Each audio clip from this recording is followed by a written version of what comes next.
దేనికో తెలుసా, కొన్ని సందర్భాల్లో నేను మాట్లాడిన మాటలు నాకే బాధ అనిపించింది. కానీ కుటుంబాల జోలి ఏ రోజు నేను పోలా. కుటుంబాల గురించి మాట్లాడిన వాళ్ళు ఉన్నారు, వాళ్ళ దగ్గరికి పోయి మీరు అడగండి. I don't mind and I don't care to. Why? Because నేను ఈరోజు నిష్కపటంగా కల్మషం లేకుండా నా మట్టుకు నేను కాన్స్టిట్యూషనల్ బేస్ అయ్యి రాజకీయం చేయాలని ఒక గొప్ప నాయకుడు చేతిలో నేను రాష్ట్రానికి ఒక మంచి పేరు తీసుకురావాలి, రాష్ట్ర క్షేమం కోరి అట్టడుగు అణగానిన వర్గాన్ని నుంచి వచ్చిన ఒక దళితుడిగా, బాబాసాహెబ్ అంబేద్కర్ వారసుడిగా ముందుకు పోవాలని నేను డిసైడ్ అయిపోయి ఖచ్చితంగా చెప్తున్నాను. You gonna see a very good.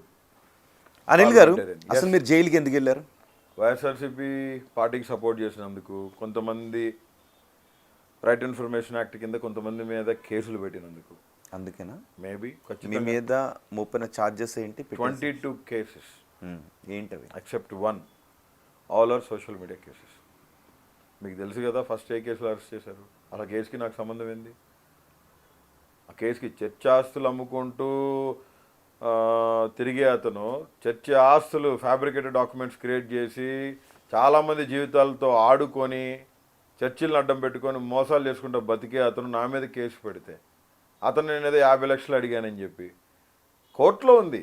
Matter is there in court and I challenged in Supreme Court, I challenged in SC commission, I challenged in NHRC. ఏ జగన్మోహన్ రెడ్డి గారికి సపోర్ట్ చేయడమే మహాపాపం. కేవలం బోరుగడ్డ అనిల్ కుమార్ ఒక్కరైనా సపోర్ట్ చేసింది? చాలామంది చేశారు. మరి అందరూ జైలుకి ఎందుకు వెళ్ళలేదు? అది వాళ్ళని అడగండి.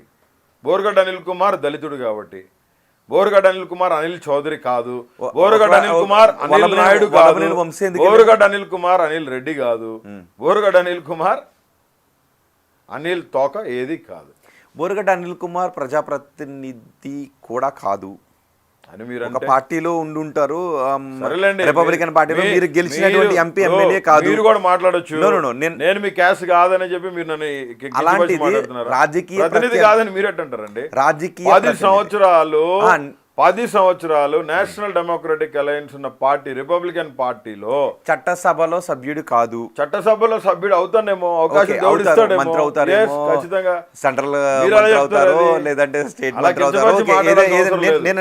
Rohit, don't say that. ప్రస్తుతానికి నేను ఇన్సల్ట్ చేయట్లేదు. ప్రస్తుతానికి మీరు ప్రజాప్రతినిధి అంటే మన దాని ప్రకారం ఎన్నికల్లో గెలిచి